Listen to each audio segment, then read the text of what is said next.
A Igreja Adventista do Sétimo Dia, conhecida mundialmente por sua ênfase na saúde, no sábado e na volta iminente de Cristo, tem uma doutrina silenciosamente implacável. O dízimo é mais do que um ato de fé. É um requisito de salvação.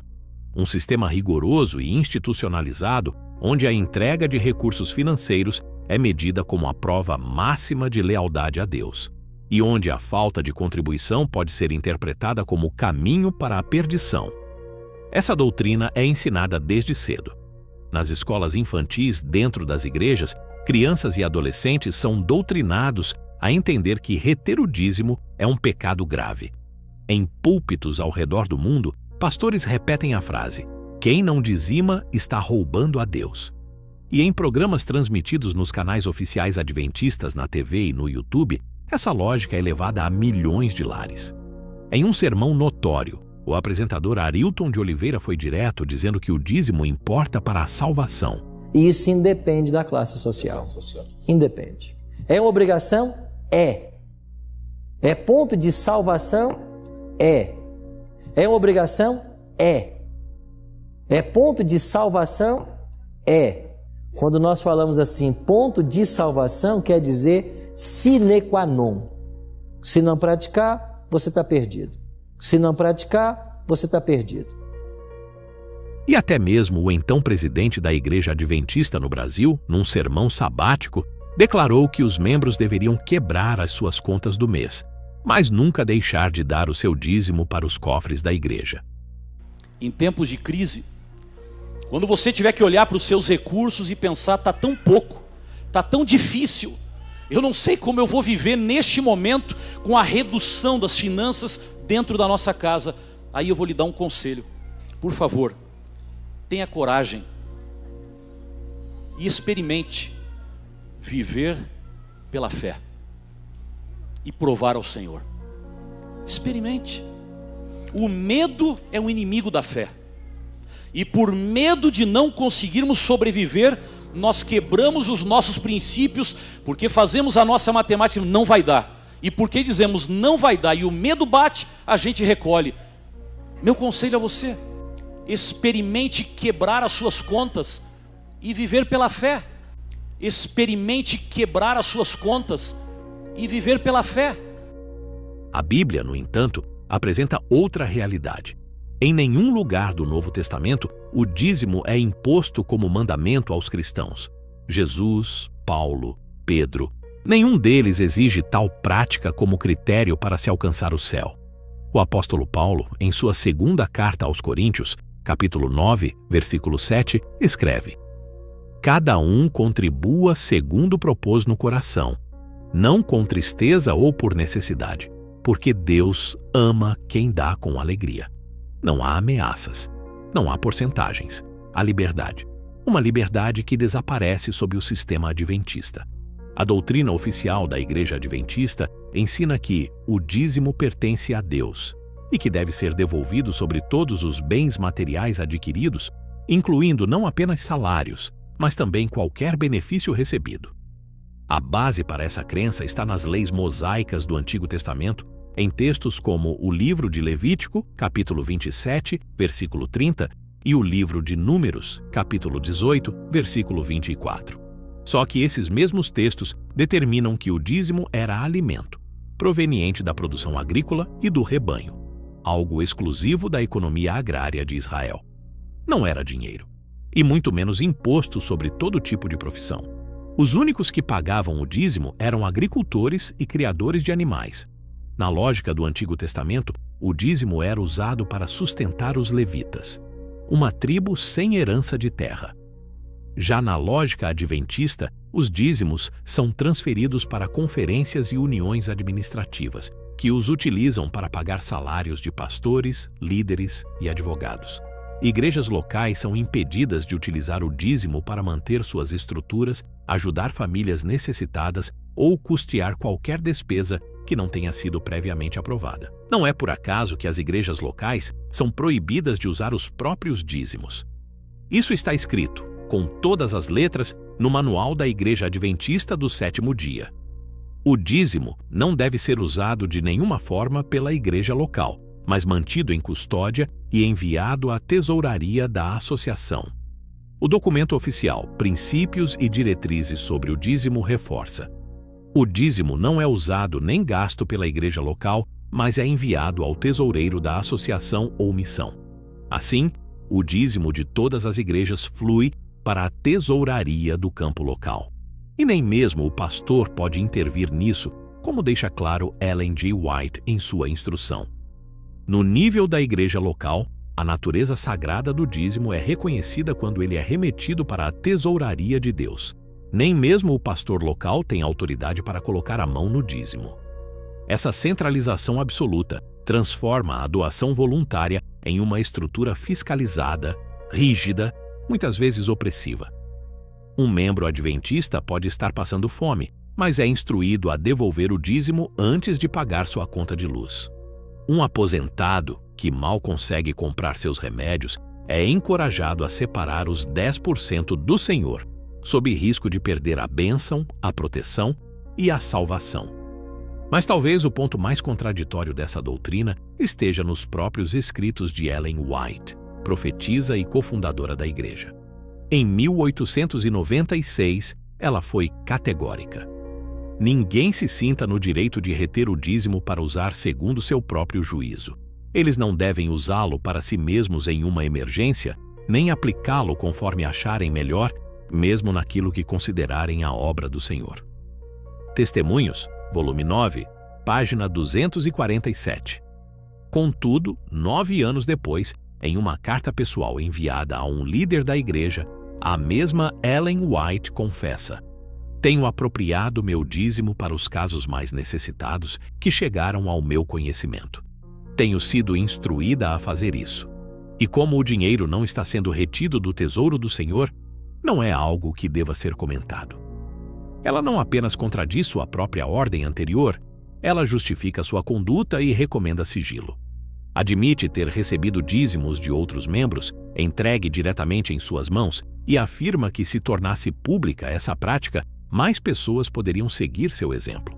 Diante disso, a pergunta é inevitável: como uma profetisa inspirada pode se contradizer em um assunto que ela mesma classificou como propriedade do Senhor?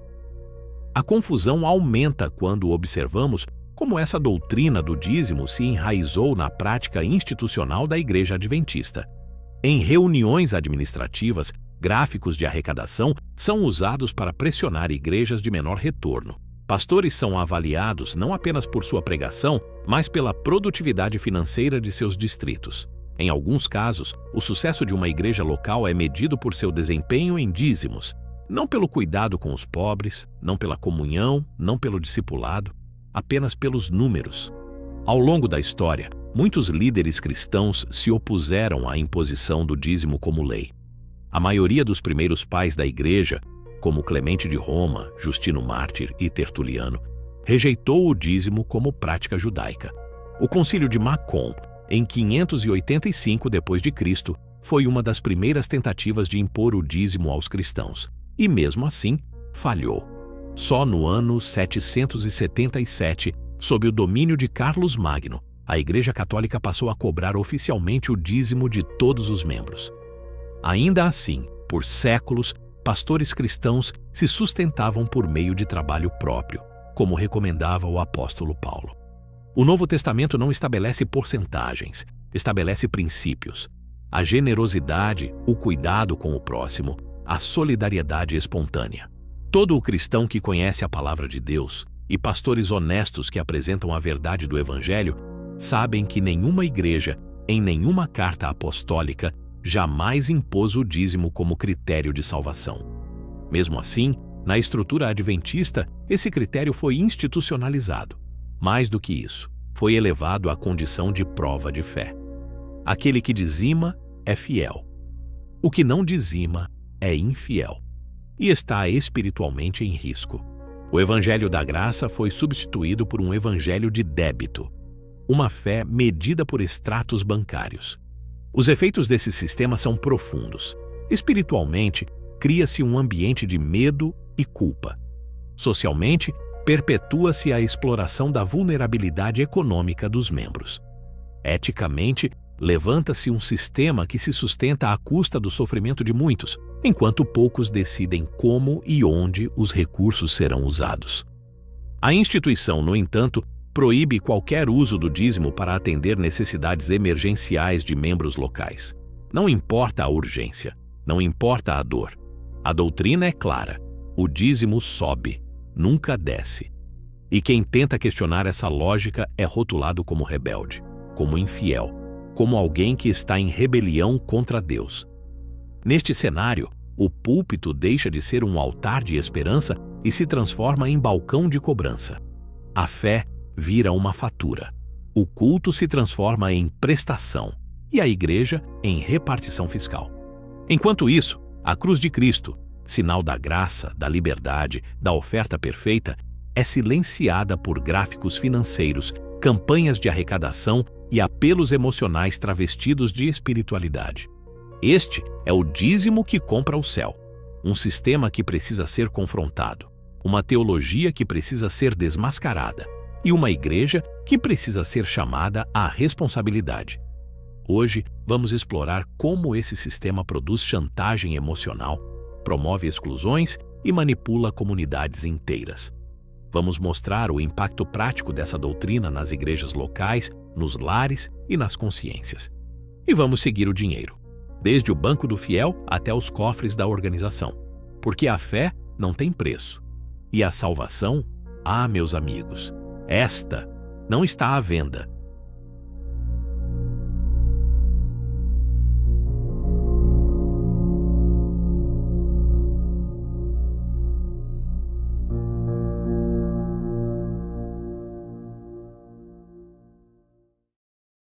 O Brasil não é para amadores. Essa frase, repetida nos pontos de ônibus, nos grupos de WhatsApp de mães e nos balcões de farmácia, carrega uma verdade amarga. Sobreviver aqui é uma luta diária. Em um país onde mais de 60 milhões de pessoas vivem na pobreza e 17 milhões estão na extrema pobreza, o pão nosso de cada dia deixou de ser apenas uma metáfora.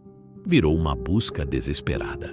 Em meio a esse cenário, a cobrança do dízimo pela Igreja Adventista do Sétimo Dia, fixado em 10% da renda mensal, impõe um dilema devastador: adorar a Deus ou alimentar os filhos?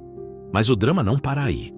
Além do dízimo, muitos membros são ensinados e pressionados a entregar mais 10% em ofertas sistemáticas.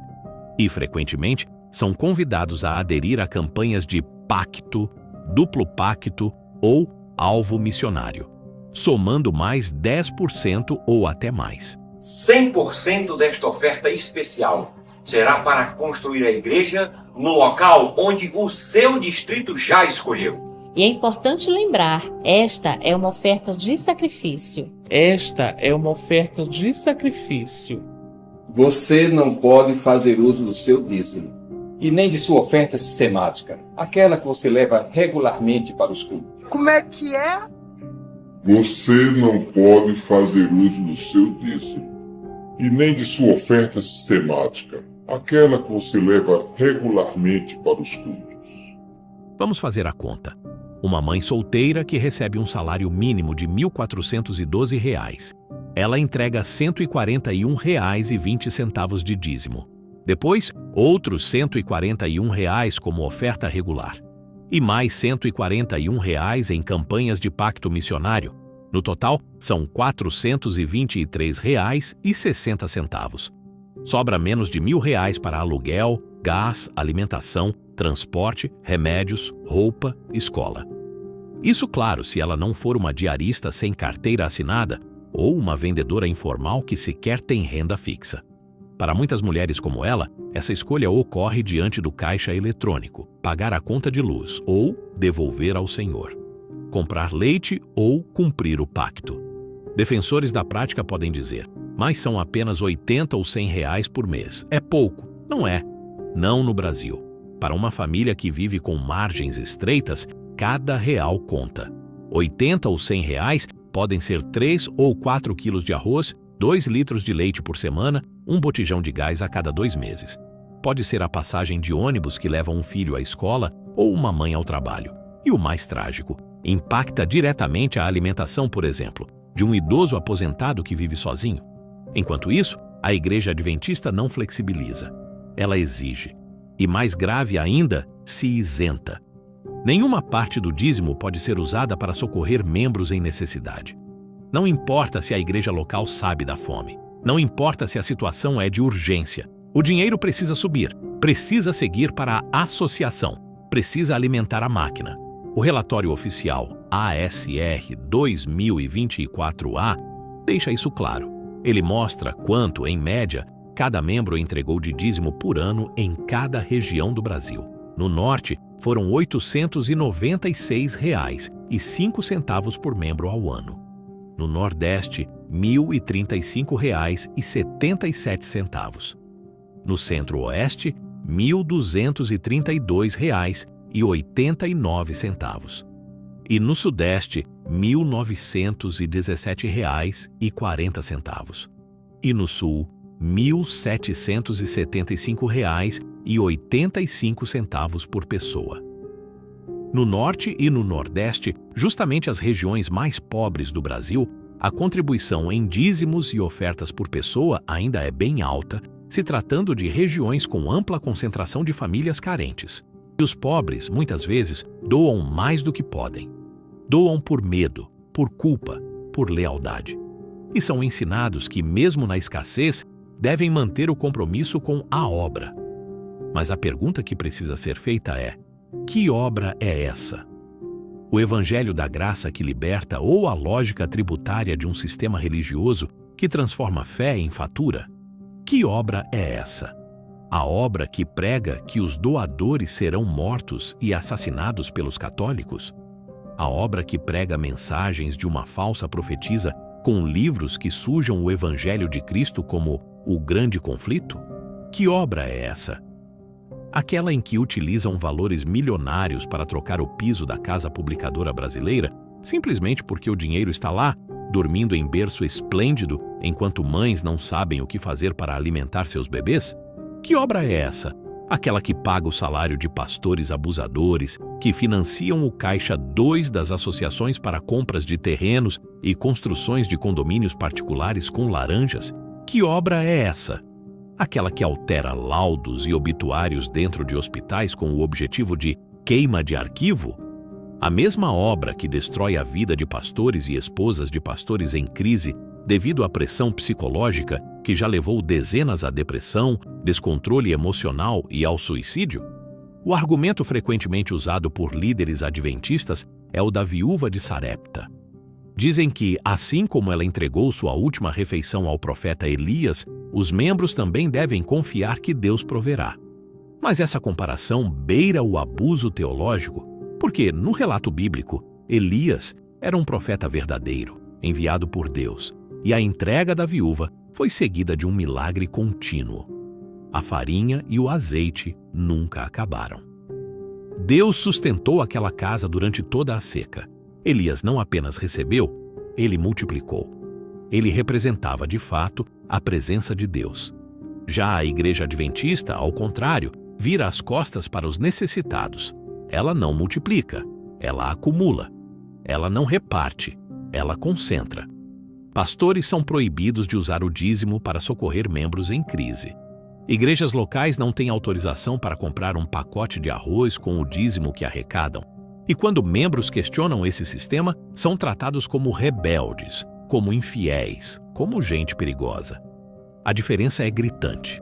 Elias foi instrumento de provisão. A Igreja Adventista é agente de exaustão. A Bíblia nos convida a repartir, a carregar as cargas uns dos outros, a socorrer os necessitados. Em Atos dos Apóstolos, os cristãos primitivos vendiam propriedades para ajudar os mais pobres. Não havia fome entre eles. Hoje, o que vemos é o oposto. Membros passando fome para manter a riqueza institucional. Muitos adventistas que ainda estão cegos vão logo argumentar: mas nós temos a ADRA, a Agência Adventista de Desenvolvimento e Recursos Assistenciais. E sim, a ADRA, historicamente, realizou trabalhos relevantes em algumas regiões. No entanto, se olharmos com mais atenção, perceberemos que ela funciona, na prática, como uma ferramenta de marketing institucional travestida de agência de benevolência. O maior exemplo disso foi durante as enchentes no Rio Grande do Sul. Naquele ano, em meio à tragédia, a Igreja Adventista tinha em seus cofres mais de 500 milhões de reais disponíveis. Era o momento perfeito para mostrar compaixão verdadeira, colocar em prática o discurso de amor e misericórdia. Mas qual foi a decisão da instituição? Pedir dinheiro. Precisamos da sua ajuda agora. Acesse www.adra.org.br e faça a sua doação. Ao invés de abrir os cofres e socorrer com o dinheiro que está lá, no caixa, e esquecendo que aquele dinheiro guardado já havia sido tirado dos fiéis, todo o dinheiro em dízimos e ofertas é dos membros e não da igreja. Os membros é que devem ser beneficiados e não propósitos escusos de uma organização corrupta. A Igreja Adventista tem dinheiro, muito dinheiro, e nós vamos mostrar os números. Mas antes, precisamos entender, a ADRA não é o que parece. Nos Estados Unidos, quando o governo Trump encerrou os repasses ao programa USAID, a ADRA perdeu imediatamente o financiamento que recebia do governo americano. Isso mesmo, a ADRA sobrevivia, em grande parte, com recursos públicos, doações feitas por meio dos impostos pagos pelos cidadãos americanos e não exclusivamente por doações de membros adventistas, como a propaganda fazia parecer. O corte causou uma crise interna e uma vergonha pública que a Igreja Adventista nunca havia experimentado. Até então, vídeos institucionais e lições da escola sabatina exaltavam o impacto social da ADRA no mundo, sugerindo que tudo aquilo era fruto da fidelidade dos fiéis. Mas era tudo uma encenação, um teatro. Neste momento, enquanto continuamos a enfrentar desafios sem precedentes ao redor do mundo, a ADRA se vê diante de uma urgente crise financeira. O congelamento temporário no financiamento do governo dos Estados Unidos, particularmente da organização chamada USAID, criou uma lacuna que impacta a sua capacidade, a capacidade da ADRA de sustentar programas. Este desafio forçou a ADRA a reavaliar o impacto imediato e a longo prazo em suas operações atuais. Quando os fundos do governo secaram, Ted Wilson apareceu com o pires na mão, pedindo ajuda. Uma cena constrangedora para uma igreja que exige 10% de dízimo e, muitas vezes, mais 10% de ofertas e ainda campanhas de pacto, colheita especial, reforma e missão global. Uma igreja que toma 100% dos dízimos das mãos dos membros e não devolve metade disso em assistência direta representa uma vergonha, uma farsa institucional. E a verdade precisa ser dita. A Igreja Adventista do Sétimo Dia não representa Deus na terra. Não tem a prerrogativa de falar em nome dele. Muito menos pode se comparar ao profeta Elias ou exigir os mesmos sacrifícios da viúva. Porque, diferente de Elias, ela não sustenta ninguém. Ela cobra, ela exige, ela consome. E esse sistema, baseado na matemática da culpa, na doutrina da exigência e na espiritualização da pobreza, precisa ser exposto. Porque no reino de Deus, o pão é dividido, não tributado.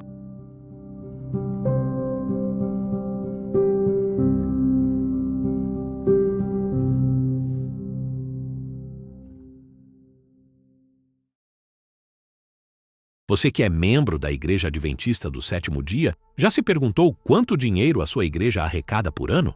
Sabe qual é o faturamento bruto do sistema que você alimenta com tanto esforço, sacrifício e fé?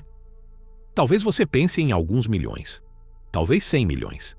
Mas a verdade é mais desconcertante do que isso. Prepare-se para conhecer a face econômica de uma igreja que, enquanto você escolhe entre pagar a conta de luz ou devolver o dízimo, movimenta bilhões. Sim, bilhões com B de bilhões, todos os anos. Vamos usar o ano de 2022 como referência. A Igreja Adventista do Sétimo Dia no Brasil arrecadou somente em dízimos a cifra de 2.116.760.370 reais. Já em ofertas voluntárias, foram mais 440.424.669 reais.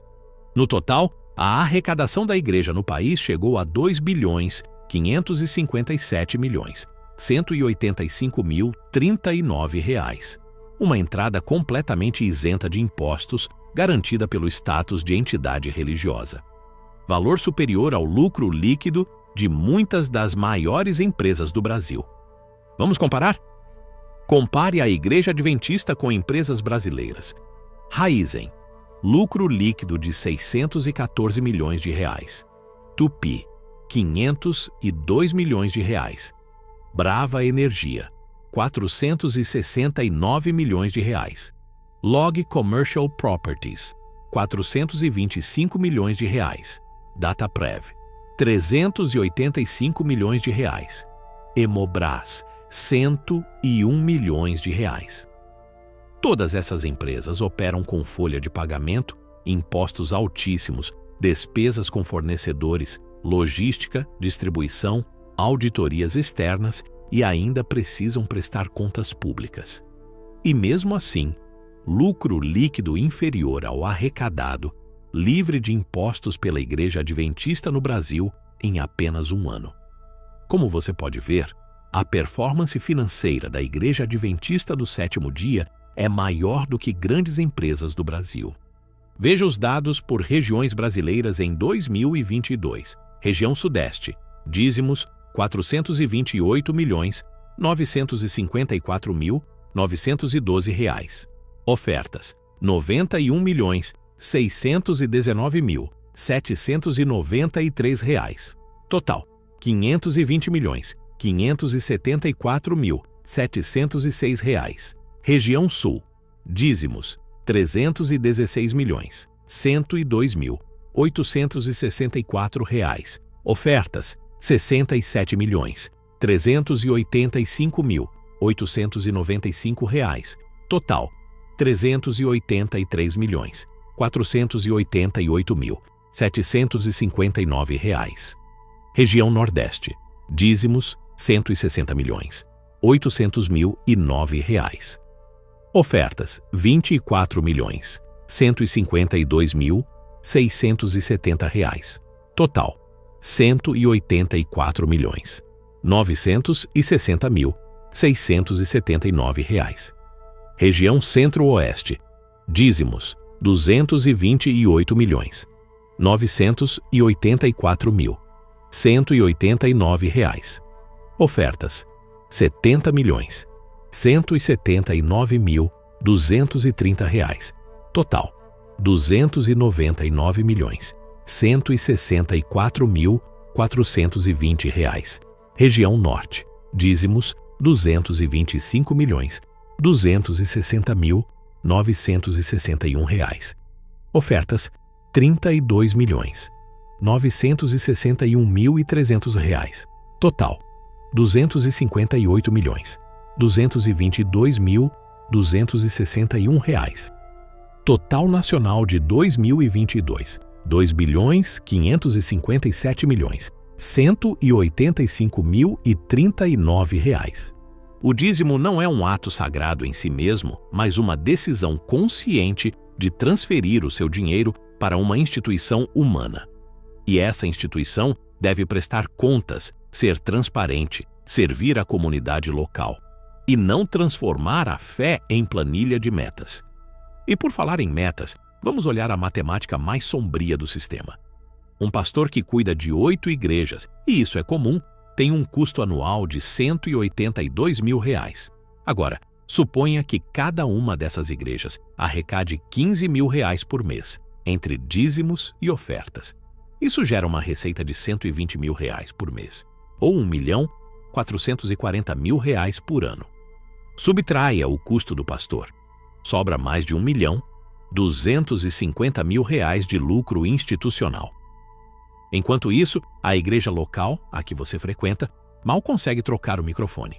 A irmã idosa sai do culto e não tem remédio. O jovem desiste da faculdade. O pastor entra em burnout. Este é o verdadeiro retrato do sistema.